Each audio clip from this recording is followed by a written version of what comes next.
Hey everyone, I'm Dan, and for the past year I've been trying to learn more about woodworking, and this cedar chest is the second big project that I've taken on this year, and I'm really proud of the progress that I've made. So I wanted to make a video to show you some progress pictures and talk through how I got it from its initial state to what you see now, and then I'll go through the final step of finishing that I'm going to do on this thing to get it just done.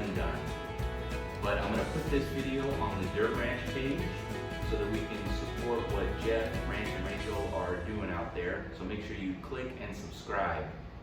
So I hope you guys like it. Stick around. So here's the cedar chest when I first got it, and a little bit of backstory. So Jeff and Rachel, if you don't already know, they're my in-laws, and their daughter is my wife Meg.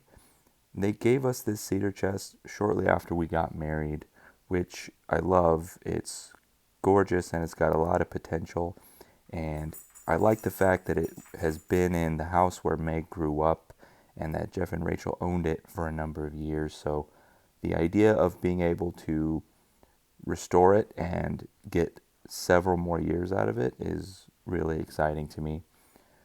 So as you can see, it is in pretty bad shape.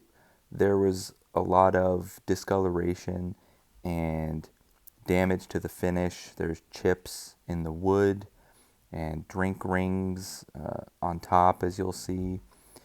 And the sides and the top all have a veneer on them. So a really thin layer of wood.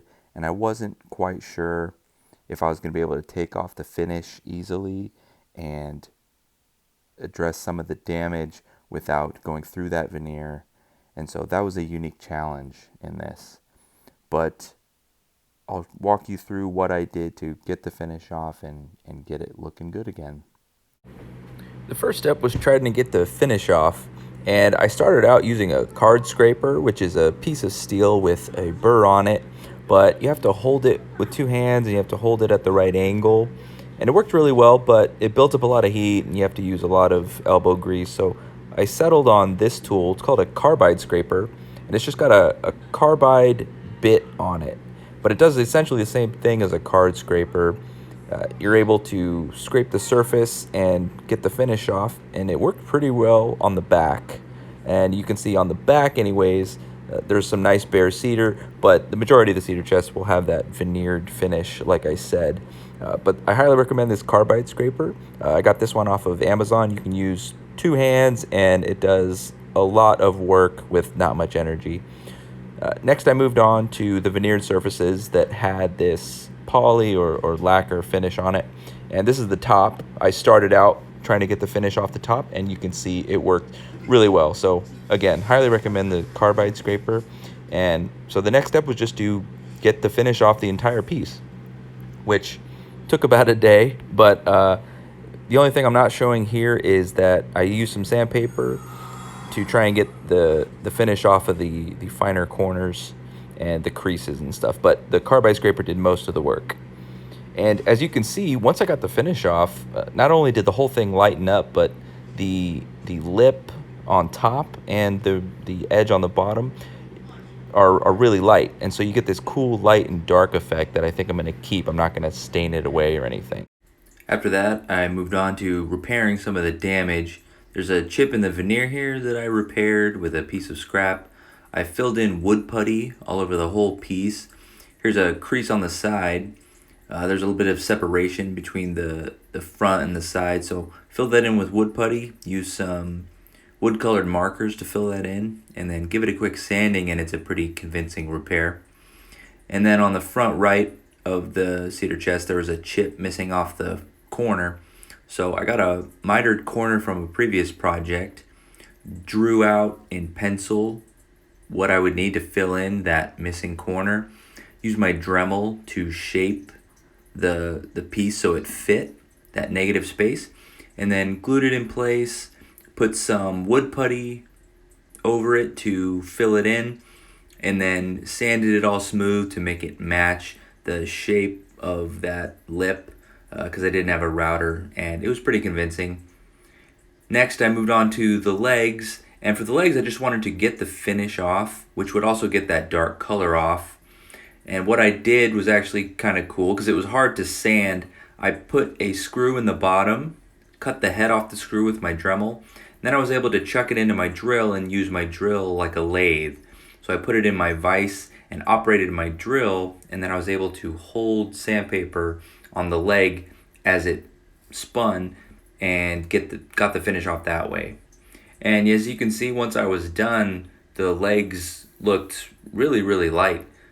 Once the finish came off, it looked completely different. So I thought it was a safe thing to try and use the finish that I wanted to use on the whole piece on the legs first. So I rubbed them with boiled linseed oil, and they looked great. They were much darker, which I liked.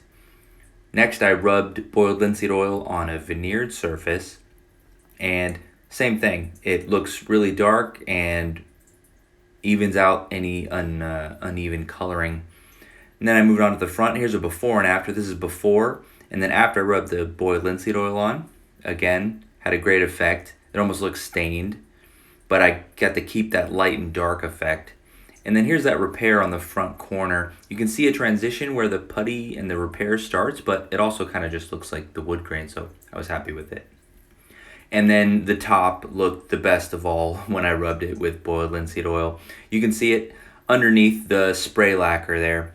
And so this is where we're left off here. I put 3 coats of this spray lacquer from a can on the top here because it's going to get a lot more use on the top. So I wanted more protection. I put 3 coats of the spray lacquer, and it's really well protected, and you can see there's a glossy finish to it. But what we're going to do now is rub out this finish. We're going to give it a little more protection and smooth it out and make it softer to the touch.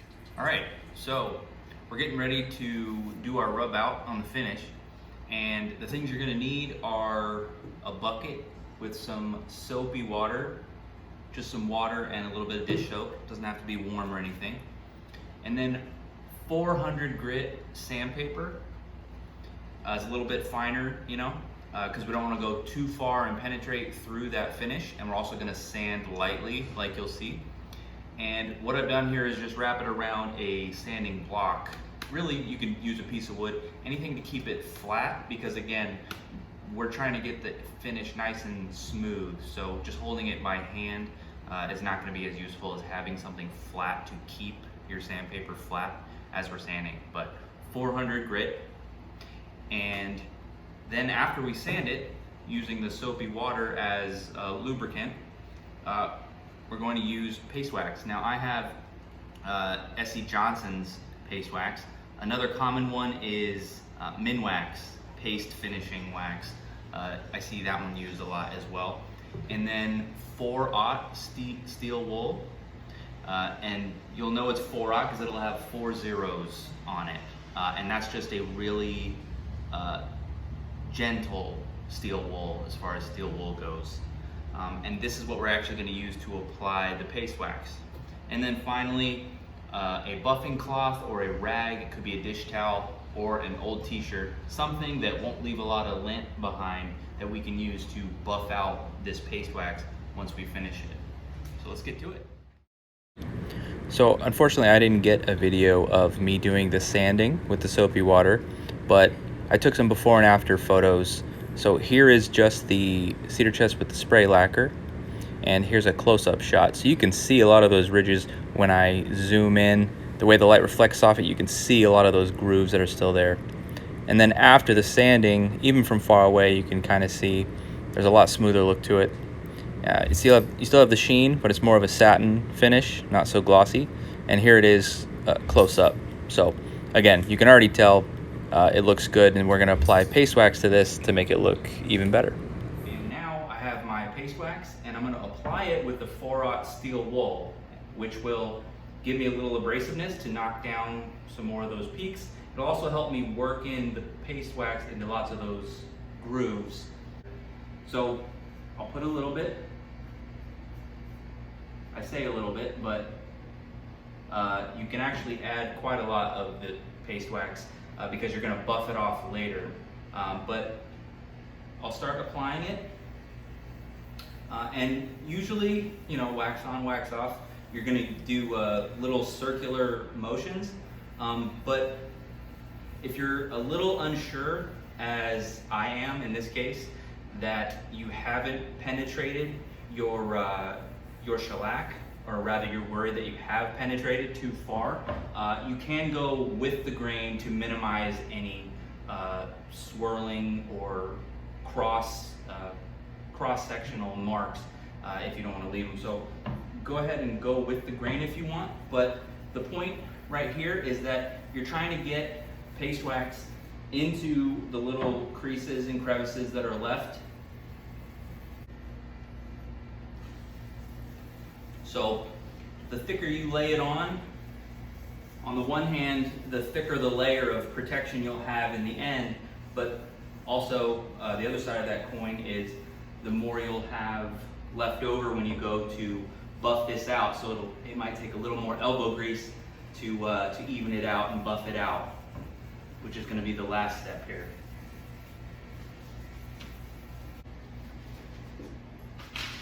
So now, before it dries too much, I'm going to wipe off a lot of the excess that we see.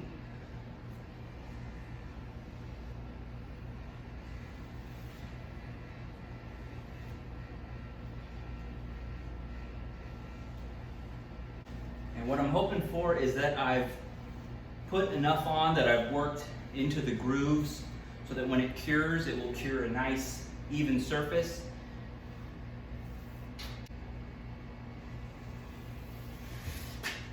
Okay, so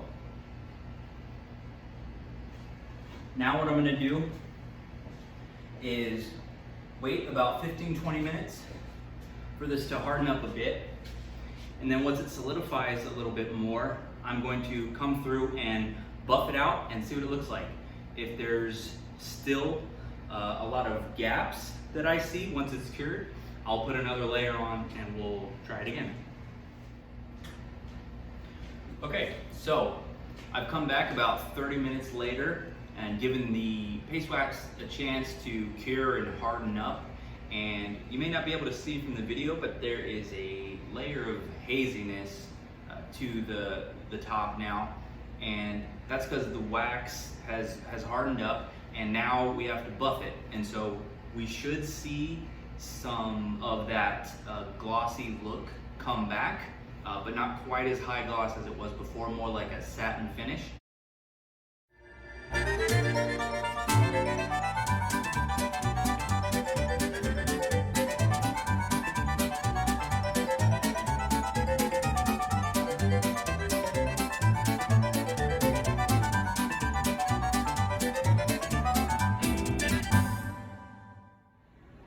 So here's the finished cedar chest, and I buffed out that paste wax, and as you can see, there's very little haziness left to it, and I tried to get all the buff marks out, and you may not be able to tell from the video, but it is a lot better than with just the lacquer finish alone.